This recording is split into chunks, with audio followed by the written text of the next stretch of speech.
Let's do a real general introduction to the layers and the sublayers, because it couldn't be so easy that there are just layers, right? There has to be sublayers of skin.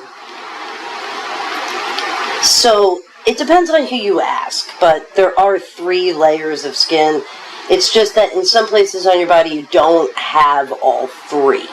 So this is going to be superficial right here.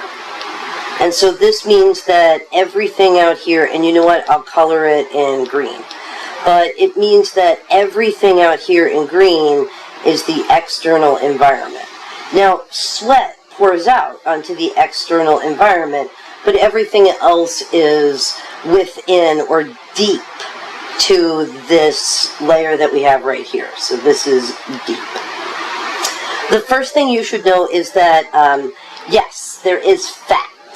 And these are what adipose cells look like. They actually do have a yellowy color, if you have the displeasure of seeing an autopsy. But these are fat cells, and this is also called the hypodermis. I know, you're saying, wait, I thought that was called adipose. Yes, this is adipose tissue, but we are naming the layers and the sublayers of skin. And therefore, adipose tissue is called the hypodermis. Now, there is also a layer, and we're going to draw like a wavy line like hills and valleys. There's also a very distinct layer like this. And above this layer, you get a very, very dark purplish color. And this is what we're going to see in a ton of histology slides. We're always going to be able to note the epidermis because there will be an open space next to it, or a lumen, kind of like we have that external environment right here. Oh, I'm so anal retentive, right? I can't just leave one little white square. But whenever we see epidermal tissue, which is a tissue that lines an opening, we're always going to see it be a dark purple, and we're always going to see a lumen outside of it. And remember, here with skin, the lumen is the external environment, but that's not to forget that epidermal tissue lines open spaces like your bladder, the chambers of your heart, as well as things like your blood vessels. Okay, so this area right here is called the epidermis. And what happens is that there's an even darker layer that appears with it.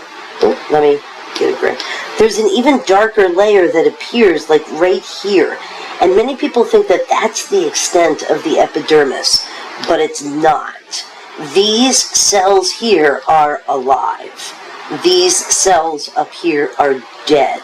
So don't be fooled. This is not the extent of the epidermis. This is not the borderline between the epidermis and the dermis. That is just the borderline between the alive and dead cells. Now, this down here, this is the dermis. And the dermis, by and large, has a pinkish color to it. And I know some of my colors are weird because I draw on a gray background. But this area here is the dermis, and the dermis itself also has 2 separate layers. So with the dermis, and this is the dermis right here, the dermis actually has this very thinner than that, it has this very thin layer right here, and that's called the areolar layer, or, I'm sorry, that's called the papillary layer. This word papilla comes from the word nipple, which has to do with these ridges right here. This area here is called the reticular layer. Okay, so these are the layers and the sublayers of skin. We have the epidermis, which I didn't label. Oh no, I did. We have the epidermis, which is the most superficial. We have the dermis, which is the next superficial, and then we have the hypodermis. Why do people not consider the hypodermis an official layer of skin? Because it's not present everywhere. It's not present on the tops of your feet. It's not present on the backs of your hands. And so I have taught from some books that don't consider the epidermis an official layer of skin. Now, I don't want you to get this confused with the types of tissues that are contained in these layers, right? Because the types of tissues, which are epidermal tissues and connective tissues, that's different, right? Types of tissues are things that can be found all over your body. And these layers and sublayers here, these names apply specifically to skin itself.